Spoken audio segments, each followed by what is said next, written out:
ಶ್ರೀಯಾನ್ ಮಹಲಿನಲ್ಲಿರುವ ಶ್ರೀ ವಿದ್ಯಾ ಸರಸ್ವತಿ ಕ್ಷೇತ್ರದಲ್ಲಿ ಮಹಾಶಿವರಾತ್ರಿಯ ಪ್ರಯುಕ್ತ ಸೂರ್ಯೋದಯಕ್ಕೆ ಪಂಚಾಮೃತ ಅಭಿಷೇಕ, ಶಿವ ಅಷ್ಟೋತ್ತರ ಮಹಾಪೂಜೆ ನೆರವೇರಿ ಮಧ್ಯಾಹ್ನ ಪುಷ್ಪಾಲಂಕಾರ ಪೂಜೆ, ಬಿಲ್ವಪತ್ರ ಸಮರ್ಪಣೆ ನಡೆಯಿತು.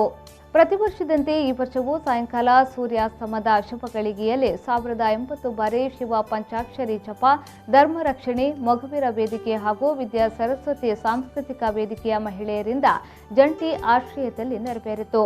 ತುಳಸಿ ಎನ್ ಶ್ರೀಯಾನ್, ವೆಂಕಟ ನಾಗಪ್ರಿಯ, ಸುರೇಖಾ ಹೆಗಡೆ ಶಿವ ಪಂಚಾಕ್ಷರಿ ಜಪವನ್ನು ದೀಪ ಬೆಳಗಿಸಿ ಉದ್ಘಾಟಿಸಿದರು.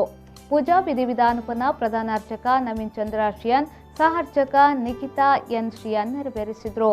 ಚೇತನ ಶೆಟ್ಟಿ ಕೊಟ್ಟಾರ, ಪಾಯಲ್ ಮೆಂಡನ್, ಕವಿತಾ ಆರ್ಎನ್, ಸುಜಾತಾ ಪ್ರವೀಣ್, ಪುಷ್ಪಾ, ದೇವಿ ರಾಮ್, ದೀಕ್ಷಾ, ಭಾರತಿ ಶ್ರೀಯಾನ್, ಪೂಜಾ, ಪುಷ್ಪೇಂದ್ರ ಸಿಂಗ್, ಟಿಕೆ ರಾಯ್, ರಮೇಶ್ ಕರ್ಕೇರ, ಸಂಧ್ಯಾ ಭಟ್ ಕಟೀಲು, ಪಾಂಡುರಂಗ ಭಟ್ ಕಟೀಲು ಮೊದಲಾದವರು ಉಪಸ್ಥಿತರಿದ್ದರು.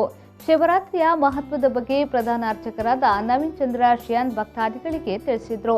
ಪೂಜೆಯ ಬಳಿಕ ಹೆಚ್ಚಿನ ಭಕ್ತಾದಿಗಳಿಗೆ ಅಕ್ಕಿ ವಿತರಣೆ ಮಾಡಲಾಯಿತು. ಅನ್ನದಾನದೊಂದಿಗೆ ಕಾರ್ಯಕ್ರಮ ಸಂಪನ್ನಗೊಂಡಿತು.